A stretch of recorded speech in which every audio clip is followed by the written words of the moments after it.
आइए आइए आइए। नमस्ते दोस्तों, नमस्ते भाइयों और बहनों, सहेलों और सहेलियों। आज हम दोबारा अपने डेमो लेक्चर नंबर 2 में आ गए हैं अपने इस संकल्प बैच के। कल हमने जो कुछ पढ़ा था सबसे पहले उसको रिवाइज करेंगे और उसके बाद आज आगे बढ़ेंगे। तो ध्यान से, तसल्ली से, आराम से मेरी बातों को सुनना। दोस्तों, कल जब हमने पढ़ा था तो मैंने आपसे कहा था कि पूरी अकाउंटिंग को मैं कितने पार्ट में बांट सकता हूं, जल्दी बताइए। मैंने आपसे बोला था कि अकाउंटिंग पढ़ने से पहले आपको कुछ बातें समझनी पड़ेंगी, और जिन बातों को मैंने कहा था कि वो बातें होंगी AELIC, asset, expenses, liabilities, income और कैपिटल। ए का मतलब एप्पल नहीं होगा, ए का मतलब एसेट्स होगा। ई का मतलब एलिफेंट नहीं होगा, ई का मतलब एक्सपेंसेस होगा। एल का मतलब लायन नहीं होगा, एल का मतलब लाइबिलिटीज होगा। आई का मतलब इनकम और सी का मतलब कैपिटल। हमने फिर यह पढ़ा था कि एसेट का मतलब होता है anything which is owned by us and will give us benefit in the future, और giving benefit to us now as well. फिर हमने ये बात करी थी कि इसके अंदर टेंजिबल एसेट्स होते हैं, इनटेंजिबल एसेट्स होते हैं, फिक्स्ड एसेट्स होते हैं और साथ साथ में करंट एसेट्स भी होते हैं। दोस्तों, जो लोग अभी अभी ज्वाइन कर रहे हैं, मैं आपको बता दूं मेरे बेटा, यहां पर इस बैच के बारे में और मेरे बारे में। मेरा नाम CA नकुल कठेरिया है। मैं एक चार्टर्ड अकाउंटेंट हूं और चार्टर्ड अकाउंटेंट होने के साथ साथ UGC नेट एंड JRF भी हूं। 25,000 से ज्यादा स्टूडेंट्स को मैं पढ़ा चुका हूं और मैं NIRC ऑफ ICAI की भी फैकल्टी हूं। इसका मतलब ICAI को बहुत अच्छे से जानता हूं, ICAI के एग्जाम पैटर्न को जानता हूं, ICAI की एक्सपेक्टेशंस को जानता हूं। मेरे स्टूडेंट्स में all India rank 1 CA foundation भी है, उसके बाद ऑल इंडिया रैंक 4, 36 एंड 45 भी हैं CA इंटरमीडिएट की। अभी तक आपका दोस्त 200 से ज्यादा स्टूडेंट्स को एग्जेम्पशन स्कोर करने में मदद कर चुका है, जो CA फाउंडेशन और इंटरमीडिएट लेवल पर है। पूरी अनअकैडमी पर आप मुझे मेरे प्रैक्टिकल कॉन्सेप्ट की वजह से जानेंगे। दोस्तों, ये हमारा बैच है, ध्यान से देखिएगा। बैच का नाम है संकल्प बैच। नाम ही के साथ उसका टाइटल भी है, साथ पाएं बुलंदियां। हम आपको अपने साथ आगे बढ़वाएंगे, हम आपको अपने साथ ये ऐसा संकल्प दिलाएंगे कि आप CA फाउंडेशन का अपना अटेम्प्ट पास कर लें। अखिलेश सर, मैं, अंकित ओबरॉय सर, शशांक साबू सर और हितेश परमार सर आपको फुल डिटेल के अंदर सारी बातें करके बताएंगे। दोस्तों, ये हमारे बैच का टाइम टेबल है। सर, ये बातें क्यों बता रहे हो? अरे भाई, हो सकता है किसी ने पहली क्लास ज्वाइन नहीं करी हो, अब दूसरी क्लास ज्वाइन कर रहा हो, इसीलिए उसको बताना पड़ेगा ना। ये हमारे कोर्स का फ्लो और टाइम टेबल है। क्लासेस मंडे से सैटरडे चलेंगी। सबसे पहले आपकी लॉ की क्लास होगी अंकित ओबरॉय सर और शशांक साबू सर द्वारा 8:30 बजे से लेकर 10 बजे तक। 15 मिनट के ब्रेक के बाद इकोनॉमिक्स की क्लास होगी, अखिलेश सर लेंगे, जो 10:15 से 11:45 तक कराएंगे। फिर दोबारा 15 मिनट का ब्रेक होगा, क्वांटिटेटिव एप्टीट्यूड होगा, हितेश सर लेंगे, 12 बजे से 1:30 बजे तक कराएंगे। और आखिरी में लंच ब्रेक के बाद मैं आऊंगा, तथास्तु बोलूंगा, अपनी उपस्थिति दर्ज कराऊंगा आपके आगे, 2 से 3:30 बजे तक आपको अकाउंट्स का ज्ञान दूंगा। यह बात हमने करी थी। फिर हमने आपसे यह भी कहा था कि बेटा हमारे इस बैच का नाम संकल्प बैच है, मात्र 9,000 रुपए में आपको मिल रहा है। मैं बार बार इस चीज को बोल रहा हूं, इससे सस्ता कुछ नहीं हो सकता, इससे बढ़िया भी कुछ नहीं हो सकता। ये लिमिट है, लिमिट, ये हद है, हद। अगर ये कर लिया तो सीए फाउंडेशन पास हो। याद रखिए, हमारे रिजल्ट बोलते हैं। प्रिंसी, भूमिका, यश, ये सारे वो लोग हैं जो पिछली बार हमारे से पढ़ते थे और इनके इतने इतने मार्क्स आए हैं। 357 प्रिंसी अभी भी सीए इंटरमीडिएट में मंडे टू सैटरडे सुबह 8 से 10 बजे पढ़ती है। आइए दोस्तों, इसके बाद मैंने आपसे कहा था कि हम आपको 2 प्रकार के सब्सक्रिप्शन प्लान ऑफर करते हैं, एक प्लस और एक आइकॉनिक। प्लस के अंदर आपको टेस्ट सीरीज मिलती है, डेली प्रैक्टिस क्वेश्चन मिलते हैं, इंडिया के बेस्ट एजुकेटर्स मिलते हैं, आपको लाइव क्विजेस रहते हैं, स्ट्रक्चर्ड पीडीएफ कोर्सेज मैं आपको पहले ही बता चुका था। मैं आपको किताब की ड्राइव दूंगा, ड्राइव के अंदर सारे पीवाईक्यू, सारे आरटीपी, सारे एमटीपी और सबसे इंपॉर्टेंट चीज लेक्चर ट्रैकर भी रहेगा। आइकॉनिक के अंदर प्लस के सारे बेनिफिट्स मिलते हैं, साथ में 2 चीजें और जुड़ जाती हैं, 1-on-1 लाइव मेंटरशिप सेशन और उसके साथ प्रिंटेड बुक्स। इतनी बात हमने करी थी। मैंने आपको आपके सब्जेक्ट के बारे में बताया था और उसके बाद मैंने इंट्रोडक्शन का चैप्टर चालू कर दिया था। आज का ये हमारा जो क्लास है, 11 तारीख को जो आप क्लास देख रहे हो, आज हम चालू करते हैं। मैंने एसेट के अंदर, मतलब AELIC के अंदर आपको एसेट्स के बारे में बता दिया था। आज की class E expenses, L liability, I income के बारे में रहने वाली है। ध्यान से मेरी बातों को सुनिएगा दोस्त। एक्सपेंस का मतलब एक प्रकार का खर्चा। ये हम सभी जानते हैं कि एक्सपेंस वर्ड का मतलब खर्चा होता है। खर्चा मतलब मेरे पास से पैसा जा रहा है। अब ध्यान से सुनिएगा बच्चों, 2 शब्द निकल के आते हैं, एक होता है एक्सपेंडिचर और दूसरा होता है एक्सपेंस। मैं दोबारा आपको बोल रहा हूं मेरे बेटा, एक होता है एक्सपेंडिचर और दूसरा होता है एक्सपेंस। सर दोनों में खर्चा ही होता है, तो फालतू में क्यों हमारा माथा खराब कर रहे हो कि एक एक्सपेंडिचर है एक एक्सपेंस है। ना ना, दोनों में पैसा जाता है, लेकिन दोनों में बहुत फर्क है। ध्यान से सुनना, एक्सपेंडिचर को आप 2 पार्ट में फर्दर क्लासिफाई कर सकते हो, एक कैपिटल एक्सपेंडिचर और दूसरा रेवेन्यू एक्सपेंडिचर। मैंने बोला एक्सपेंडिचर को आप 2 पार्ट में क्लासिफाई कर सकते हो, एक होता है आपका कैपिटल एक्सपेंडिचर और दूसरा होता है आपका रेवेन्यू एक्सपेंडिचर। कैपिटल एक्सपेंडिचर और रेवेन्यू एक्सपेंडिचर से मैं आज आपको क्वेश्चन दिखा दूंगा। भर भर के सवाल आए हैं, 2 नंबर से लेके 4 नंबर के बीच के सवाल आए हैं। तो आज की क्लास में मैं आपके 2 से 4 नंबर पक्के करवा दूंगा।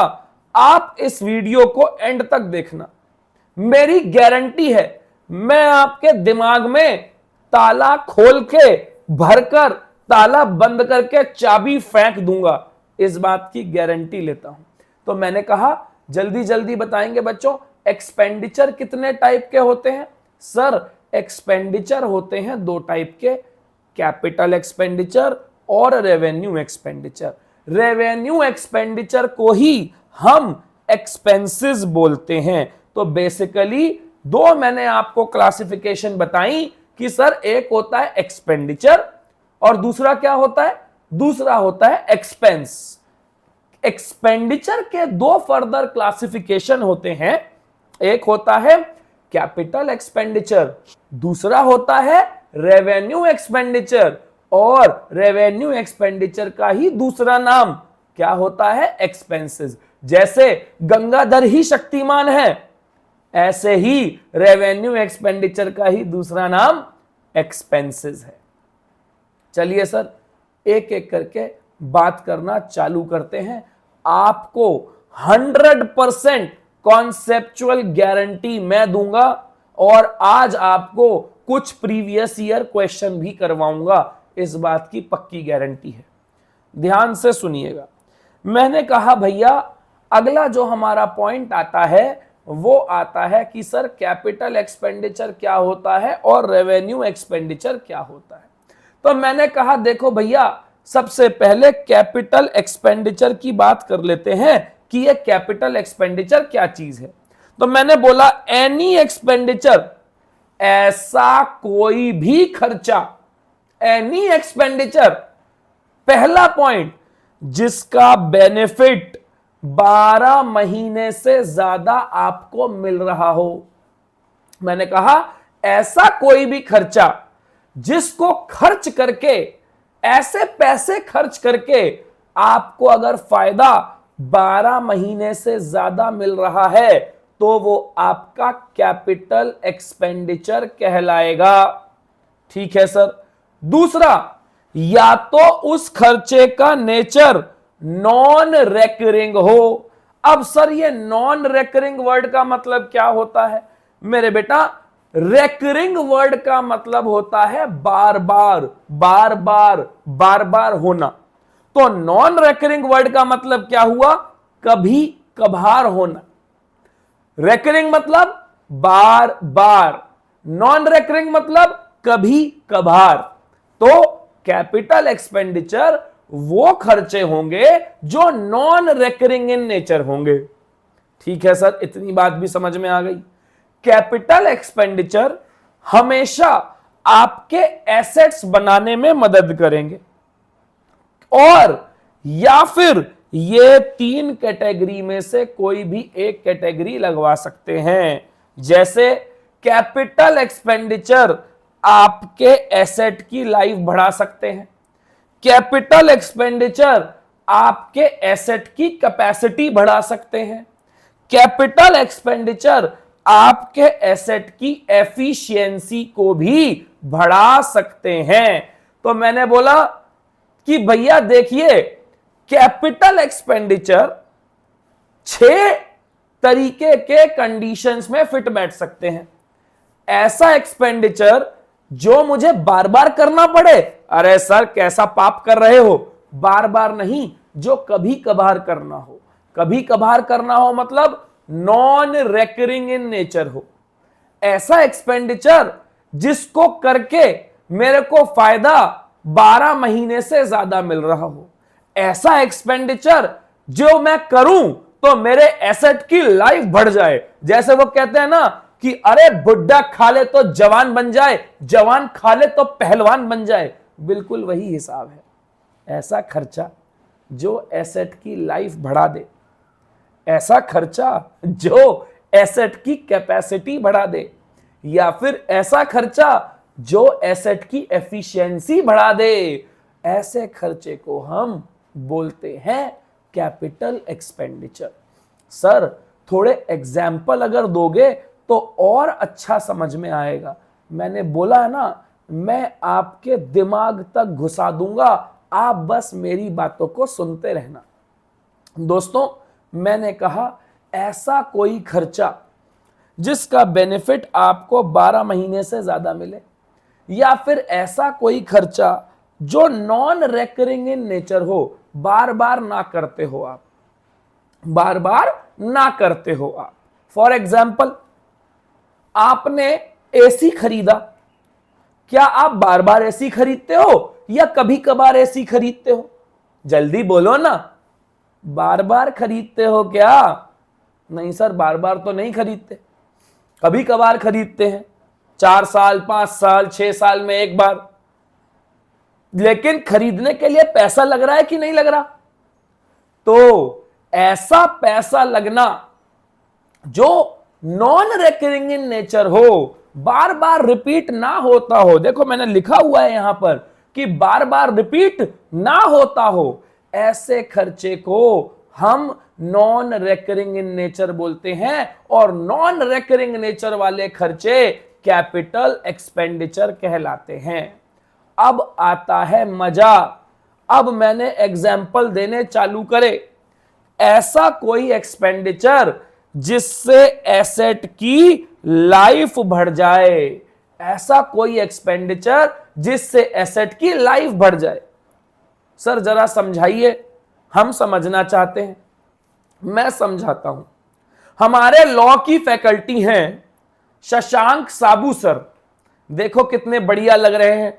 ऐसा उनका मुंह है, ऐसे एक मूछे हैं और हाथ पैर भी हैं। ठीक है, अरे तो सर हाथ पैर तो होंगे ही ना। अरे हाँ बिल्कुल है, मैं कब मना कर रहा हूं कि नहीं है। सुनिए, शशांक सर ने, साबू साहब ने 15 लाख रुपए का एक पुराना घर खरीदा, उसके ऊपर 8 लाख रुपए लगा दिए मेजर रिनोवेशन के। सर जब पुराना घर लिया था तो छत गिरने वाली थी, वो लोग पढ़ाते थे तो ऐसे सर पे हाथ रख के पढ़ाते थे कि कहीं गिर ना जाए। लोहे की टोपी पहनते थे, लोहे की टोपी, ताकि अगर गिरे तो चोट ना लगे। अब उन्होंने क्या करा, 8 लाख रुपए लगा के घर को थोड़ा रिनोवेट करवाया, जो छत थी उसे रिपेयर करवाया, लकड़ियों में दीमक लग चुकी थी उसको सही करवाया, कई जगह बड़ी टूट फूट हो चुकी थी उसे सही करवाया। बोलो घर की लाइफ बढ़ेगी या नहीं बढ़ेगी? मुझे जवाब चाहिए दोस्त, जल्दी बताएं। ऐसे खर्चे से ये जो 8 लाख रुपए साबू साहब ने करे हैं, इससे उनके घर की लाइफ बढ़ी या नहीं बढ़ी? सर बढ़ी, 100% बढ़ी। अरे बिल्कुल बढ़ी। तो ऐसा खर्चा जो आपके एसेट की लाइफ बढ़ा दे, ऐसे खर्चे को भी हम कैपिटल एक्सपेंडिचर बोलेंगे। आती है बात समझ में? जल्दी बोल दो भैया। बात समझ में आती है सर? 100% आती है। आइए अगला एग्जाम्पल। फिर मैंने कहा आपको ऐसा खर्चा जिससे एसेट की कैपेसिटी बढ़ जाए। अरे कैपेसिटी बढ़ने का मतलब ये नहीं है कि पहले मैं 4 रोटी खाता था अब 12 रोटी खाता हूं, मेरी कैपेसिटी बढ़ चुकी है। अरे भैया इसकी बात नहीं कर रहा हूं। कैपेसिटी वर्ड का मतलब है रेवेन्यू जनरेटिंग कैपेसिटी। क्या आपके बिजनेस की कैपेसिटी बढ़ी? बात को समझना। देखो मैंने कितनी अच्छी फोटो बनाई है। मैं आर्टिस्ट हूं, आर्टिस्ट, आर्ट से प्यार करता हूं। हितेश जी हैं हमारे मैथ्स की faculty, Hitesh Parmar sir. Hitesh Parmar sir अपना एक कैफे चलाते हैं जहां पर बच्चे बर्गर खाने आते हैं, पिज्जा खाने आते हैं, कोल्ड ड्रिंक पीने आते हैं, कोल्ड कॉफी पीने आते हैं। ठीक है, आते हैं, बहुत अच्छी बात है। लेकिन इनके कैफे में केवल 10 सीट हैं, ज्यादा सीट नहीं है। कितनी सीट है? केवल 10 सीट है। अब इनके कैफे में थोड़ी सी खाली जगह थी। इन्होंने सोचा कि ये खाली जगह यहां क्या कर रही है, इस खाली जगह का क्या इस्तेमाल हो रहा है? का कुछ इस्तेमाल नहीं हो रहा। एक काम करो, इस पे जरा रंग रोगन करवाओ, इसको जरा, इसको अच्छा सुंदर बनाओ, सुंदर बना के इसमें चेयर टेबल लगाओ। 50,000 रुपए खर्च कर दिए जगह को सुंदर बनाने में, एम्प्टी स्पेस को अच्छे से करने में। लेकिन जहां पहले 10 लोग बैठ पाते थे, अब 3 लोग और बैठ पाएंगे। तो क्या मैं कह सकता हूं अब इन्होंने अपने कैफे की कैपेसिटी बढ़ा दी कि नहीं बढ़ा दी? बोलिए। जहां पहले केवल 10 लोग बैठ पाते थे, अब वहां पर 13 लोग बैठ पाएंगे। 13 लोग बैठ पाएंगे तो ज्यादा सेल्स होगी, ज्यादा सेल्स होगी तो ज्यादा मुनाफा होगा। तो ऐसा खर्चा जो आपके एसेट की कैपेसिटी बढ़ा दे, ऐसे खर्चे को भी हम कैपिटल एक्सपेंडिचर बोलते हैं। पहले 10 लोग बैठ सकते थे, अब 13 लोग बैठ सकते हैं। कैपेसिटी बढ़ गई कि नहीं बढ़ गई? क्योंकि कैपेसिटी बढ़ गई, 50,000 रुपए जो कैपेसिटी को बढ़ाने में लगे उसको हम कैपिटल एक्सपेंडिचर बोलेंगे। बोलो, इतनी बात समझ में आती है? जल्दी जल्दी बोलो। जी सर, बात समझ में आती है। ठीक है, तो मैं आपको एक दो एग्जाम्पल और देता हूं। एक बात बताइए, मान लीजिए मिस्टर एक्स का एक बिल्डिंग है, उस बिल्डिंग में एक ग्राउंड फ्लोर बना हुआ है। सुनते रहे ना, उस बिल्डिंग में एक ग्राउंड फ्लोर बना हुआ है और ग्राउंड फ्लोर के साथ साथ में एक फर्स्ट फ्लोर बना हुआ है।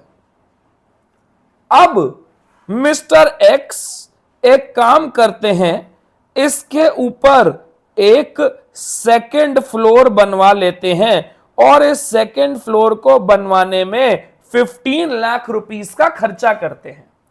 अब मुझे बताइए, क्या इस 15 लाख के खर्चे से मिस्टर एक्स के लैंड एंड बिल्डिंग की कैपेसिटी बढ़ रही है या नहीं बढ़ रही है? बोलो बोलो। अरे 4 नंबर का आएगा, 2 से 4 नंबर, जल्दी बोलो। हां सर, बढ़ रही है, बिल्कुल बढ़ रही है। इसीलिए बढ़ रही है क्योंकि पहले केवल ग्राउंड फ्लोर और फर्स्ट फ्लोर था। मान लीजिए ग्राउंड फ्लोर में 2 BHK है, फर्स्ट फ्लोर में 2 BHK है। अब इन्होंने सेकंड फ्लोर में भी 2 BHK मतलब 2 बेडरूम, हॉल और किचन बना डाला। तो जहां पहले इनके घर में हर फ्लोर पर 2-2 कमरे थे, अब यहां पर 3 फ्लोर हो गए कि नहीं हो गए? तो कैपेसिटी बढ़ी ना। इसीलिए ये 15 लाख भी मेरा कैपिटल एक्सपेंडिचर ही कहलाएगा। बोलो, आई बात समझ में?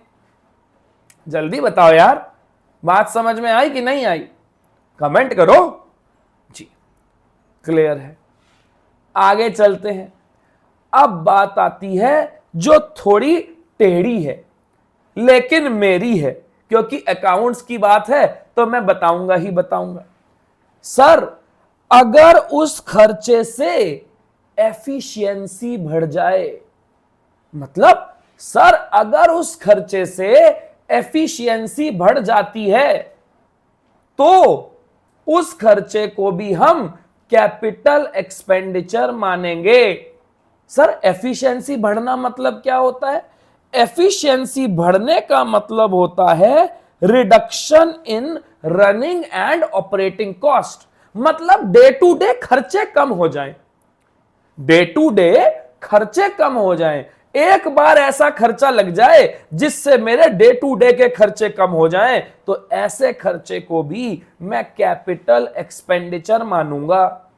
समझिए, समझाता हूं। मान लो ये हमारी इकोनॉमिक्स की फैकल्टी हैं अखिलेश डागा सर। इनके बाल देख रहे हो कितने टनाटन बनाए हैं मैंने, ऐसे रखते हैं एकदम सीधा। मान लो इन्होंने अपने घर की छत पर, छत होती है ना, छत जी होती तो है, इन्होंने क्या करा, अपने घर की छत पर एक सोलर पावर प्लांट लगा दिया। भाई साहब, घरों की छत पर लगता है कि नहीं लगता सोलर पावर प्लांट? लगता तो है सर। इन्होंने सोलर पावर प्लांट लगा दिया। बोलो, सोलर पावर प्लांट लगाने के पीछे क्या पर्पस रहा होगा? बोलो बोलो। सर, सोलर प्लांट लगाने के पीछे पर्पस यह रहा होगा कि बिजली का बिल कम आए, और हुआ भी वही। पहले जहां बिजली का बिल 10,000 रुपए पर महीना आ रहा था, वहां बिजली का बिल घटके 4,000 रुपए पर महीना हो गया। तो अब आप एक बात बताइए, आपके डे टू डे खर्चे जो बिजली का बिल था वो कम हो गया कि नहीं हो गया? तो ऐसे खर्चे को भी हम कैपिटल एक्सपेंडिचर मानेंगे, क्योंकि ऐसे खर्चे की वजह से क्या हुआ? ऐसे खर्चे की वजह से सर एफिशिएंसी बढ़ गई। आई बात समझ में? तो ऐसा खर्चा जिससे या तो लाइफ बढ़ जाए, या कैपेसिटी बढ़ जाए, या एफिशिएंसी बढ़ जाए, या फिर वो नॉन रेकरिंग हो, या फिर उसका फायदा हमें 12 महीने से ज्यादा मिले, या फिर वो असेंशियल हो, लगना ही लगना है, ऐसे खर्चे को हम कैपिटल एक्सपेंडिचर बोलते हैं। सर थोड़ा और बताओ, आइए कुछ और एग्जाम्पल्स के साथ बात करते हैं। समझिएगा, मैं कुछ और एग्जाम्पल्स के साथ बात करता हूं। इधर देखिएगा ध्यान से। मान लीजिए कि एक ये मिस्टर अंकित हैं, एक अंकित सर हैं हमारे, वो एक कैफे खोल रहे हैं। कैफे खोलने के लिए उन्होंने एक लाइसेंस लिया। इस लाइसेंस के लिए उन्होंने फीस भरी। फीस भरी 10,000 रुपए। एक बात बताओ, जब आप भी कभी कोई काम धंधा करते हो तो आपको भी बहुत सारे गवर्नमेंट लाइसेंस लेने पड़ते हैं कि नहीं लेने पड़ते? तो आपने भी गवर्नमेंट लाइसेंस लिया और गवर्नमेंट लाइसेंस लेने के लिए आपको 10,000 रुपए भरने पड़े। क्या ये रेकरिंग नेचर का खर्चा है या नॉन रेकरिंग नेचर का खर्चा है? क्या ये लाइसेंस फीस मुझे बार बार भरनी पड़ेगी? अरे बोलो, नहीं सर, बार बार नहीं भरनी पड़ेगी। तो मेरे बेटा ये लाइसेंस की फीस भी आपका कैपिटल एक्सपेंडिचर कहलाएगा। और समझिए, और समझाता हूं। मान लीजिए क्या हो रहा है, एक मिस्टर पप्पू है। सर मिस्टर पप्पू, हां मिस्टर पप्पू है। मिस्टर पप्पू क्या कर रहा है? एक शॉपिंग मॉल बनवा रहा है। मिस्टर पप्पू जो है ना, मिस्टर पप्पू एक शॉपिंग मॉल बना रहा है। एक बात बताइए, आप सबने देखा होगा कि जब भी कभी कोई बिल्डिंग बनती है तो लेबर जो होती है वो वहीं रहती है कि नहीं रहती? मान लीजिए यहीं पर उसने लेबर के लिए टेम्परेरी हट्स बनवा दिए। लेबर यहीं रहती है और यहां से वो ऑफिस में, मतलब कंस्ट्रक्शन साइट पर काम करने के लिए आती है। अगर दूर रहती होती तो फिर उसको आने जाने में टाइम लगता, किराया लगता। तो क्या मैं कहूं, मिस्टर पप्पू ने अगर अपनी लेबर के लिए अपनी कंस्ट्रक्शन साइट पर टेम्परेरी झोपड़ियां बना दी और उन झोपड़ियों में बनाने में 2 लाख रुपए खर्च हो गए, तो अब बताओ ये 2 लाख रुपए कैपिटल एक्सपेंडिचर होना चाहिए या रेवेन्यू एक्सपेंडिचर होना चाहिए? बोलो बोलो। क्या मैं कहूं ये 2 लाख रुपए लगा के मैंने अपनी एफिशिएंसी को बढ़ा लिया? ये 2 लाख रुपए लगा के मैंने अपनी एफिशिएंसी को बढ़ा लिया। जहां पहले मेरा लेबर बहुत दूर से आती, अब वो लेबर पास से आएगी। क्योंकि अब वो लेबर पास से आएगी तो इतना खर्चा नहीं होगा। क्योंकि खर्चा नहीं होगा तो मेरी एफिशिएंसी बढ़ेगी कि नहीं बढ़ेगी? मैं जल्दी काम कर पाऊंगा कि नहीं कर पाऊंगा? नहीं तो वही लेबर 2 घंटे जाने में 2 घंटे आने में लगाती, कहती नहीं नहीं भाई साहब जल्दी छुट्टी दो हमें। तो अब तो क्या है, नीचे ऊपर काम खत्म करा, नीचे आओ, सो आराम से, खाओ पियो, मस्त सनातन, फुल टू फंटास्टिक मजा करो। इसीलिए ये 2 लाख रुपए भी आपके कौन से एक्सपेंडिचर होंगे? कैपिटल एक्सपेंडिचर होंगे। इसको भी हम कैपिटल एक्सपेंडिचर की कैटेगरी में ही डालेंगे। कैपिटल एक्सपेंडिचर समझ में आया? अब आएगा पक्का 2 नंबर से 4 नंबर का, दिखा दूंगा अभी अच्छे से। हाँ जी सर, बिल्कुल, बात तो समझ में आई। चलो और समझाता हूं, ध्यान से सुनिएगा। अब जब और समझाता हूं तो अगली बात आती है रेवेन्यू एक्सपेंडिचर की। चलो सर, कैपिटल एक्सपेंडिचर तो समझ में आ गया, अब जरा रेवेन्यू एक्सपेंडिचर के बारे में समझाओ ना कि ये रेवेन्यू एक्सपेंडिचर क्या होता है। समझाता हूं, थोड़ा वेट करो, सुनो ध्यान से। क्या मैं कह सकता हूं, अगर आपने यहां पर ध्यान से देखा हो तो एक्सपेंडिचर 2 ही प्रकार के होंगे, एक होगा कैपिटल एक्सपेंडिचर और दूसरा कौन सा होगा सर? दूसरा होगा रेवेन्यू एक्सपेंडिचर। अरे मेरे बेटे, अगर आपने कैपिटल एक्सपेंडिचर को पढ़ लिया तो क्या मैं कह सकता हूं रेवेन्यू एक्सपेंडिचर का मतलब ऐसा कोई भी खर्चा which is not a capital expenditure, जो कैपिटल एक्सपेंडिचर नहीं है वो ही रेवेन्यू एक्सपेंडिचर है। बोलो बोलो, जो कैपिटल एक्सपेंडिचर नहीं है वही रेवेन्यू एक्सपेंडिचर है। तो क्या मैं कह सकता हूं रेवेन्यू एक्सपेंडिचर वो हो गया जो बार बार होता होगा, रेकरिंग इन नेचर होगा, जिसका बेनिफिट हमें 12 महीने से कम मिलता होगा, जिससे एसेट की लाइफ नहीं बढ़ती होगी, जिससे एसेट की कैपेसिटी भी नहीं बढ़ती होगी, जिससे एफिशिएंसी पर भी कोई फर्क नहीं पड़ता होगा। ऐसे खर्चे को मैं रेवेन्यू एक्सपेंडिचर मानूंगा। अब मुझे आप एक बात बताओ, salaries, rent, electricity, water, labour charges, क्या मैं कहूं ये सारे के सारे खर्चे मेरे रेवेन्यू एक्सपेंडिचर होने चाहिए? बोलो बोलो, बोलते क्यों नहीं, चुप क्यों हो? जल्दी बताओ, 4 नंबर का आएगा पेपर में, बोलो जल्दी। आई बात समझ में कि नहीं आई? आ गई सर।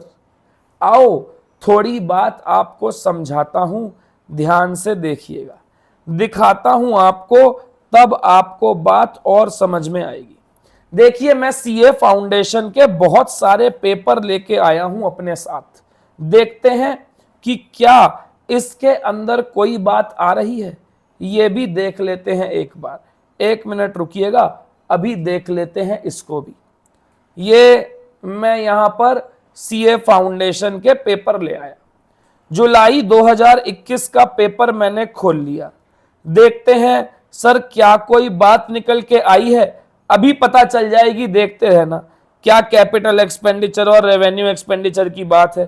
अरे भैया ध्यान से देखिए, सीधे 4 नंबर का सवाल आ गया भाई साहब। इधर देख लो कब का पेपर है, ये देख लो जुलाई 2021 का पेपर है, और जुलाई 2021 में सीधे सीधे सवाल आ गया 4 नंबर का। Discuss the basic consideration between capital expenditure and revenue expenditure.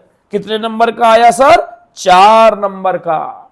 एक बात बताइए, क्या मैं कह नहीं सकता कि जो खर्चे नॉन रेकरिंग नेचर के होते हैं वो कैपिटल एक्सपेंडिचर होते हैं, लेकिन जो खर्चे रेकरिंग नेचर के होते हैं वो रेवेन्यू एक्सपेंडिचर होते होंगे।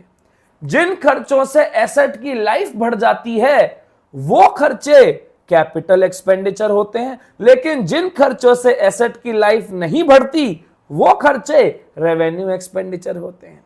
वो खर्चे जिनसे एसेट की कैपेसिटी बढ़ जाती है वो खर्चे मेरे कौन से खर्चे होते हैं? कैपिटल एक्सपेंडिचर होते हैं, लेकिन जिनसे कैपेसिटी नहीं बढ़ती वो रेवेन्यू एक्सपेंडिचर होते हैं। जिनसे एफिशिएंसी बढ़ जाती है वो कैपिटल एक्सपेंडिचर होते हैं, जिनसे एफिशिएंसी नहीं बढ़ती वो रेवेन्यू एक्सपेंडिचर होते हैं। मैंने आपको वादा करा था कि पेपर में सवाल आता ही आता है, और मैं अपने वादे अनुसार काम कर भी रहा हूं, और दिखाता हूं।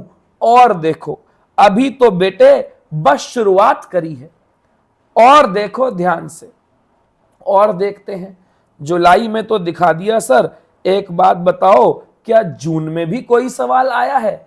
देख लेते हैं यार, मैं कोई रट के थोड़ी आता हूं। इधर देखिए, क्वेश्चन नंबर 1 में ही आएगा, अगर आएगा तो। देखते हैं क्या यहां आपको कोई सवाल दिख रहा है? हाँ देखिए ना, दिख रहा है।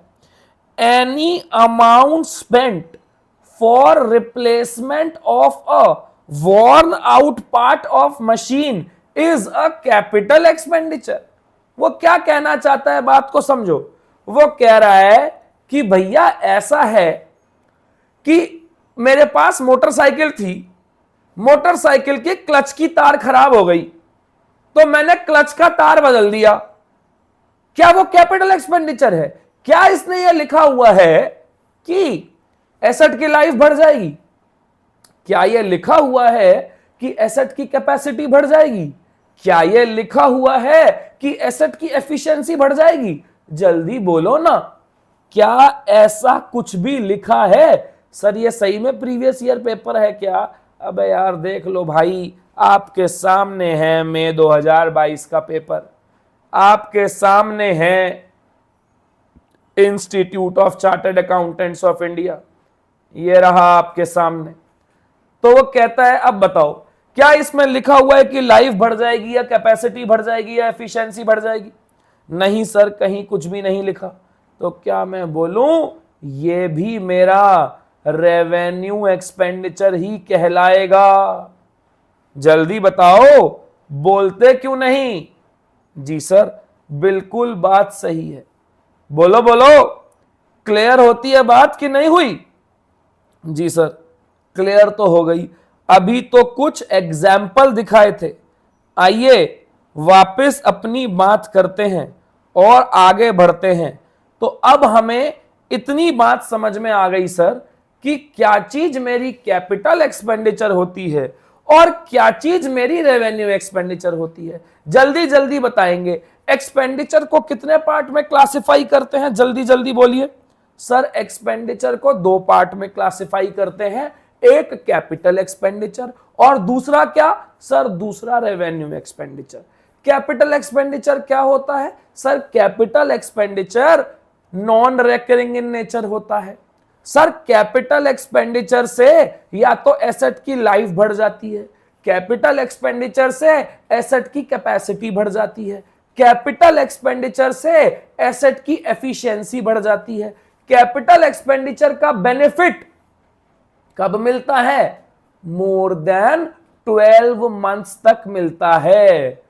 इनको बोलते हैं capital expenditure. Sir revenue expenditure क्या होता है? वो खर्चा जो कैपिटल एक्सपेंडिचर नहीं है, वो खर्चा जो कैपिटल एक्सपेंडिचर नहीं है, उसको मैं रेवेन्यू एक्सपेंडिचर बोलता हूं। सीधी सीधी बात। अब बड़ा क्लियर है कि कौन सा खर्चा कैपिटल एक्सपेंडिचर होगा और कौन सा खर्चा रेवेन्यू एक्सपेंडिचर होगा।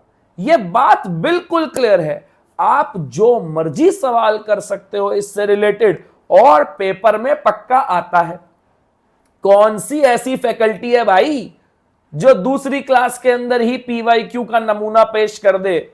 मैं दूसरी क्लास के अंदर ही मैंने आपके 2 से 4 नंबर पक्के कर दिए हैं। गारंटी देता हूं इस बात की, गारंटी। आगे बात को समझिएगा ध्यान से। अगला पॉइंट आता है एल फॉर लाइबिलिटीज।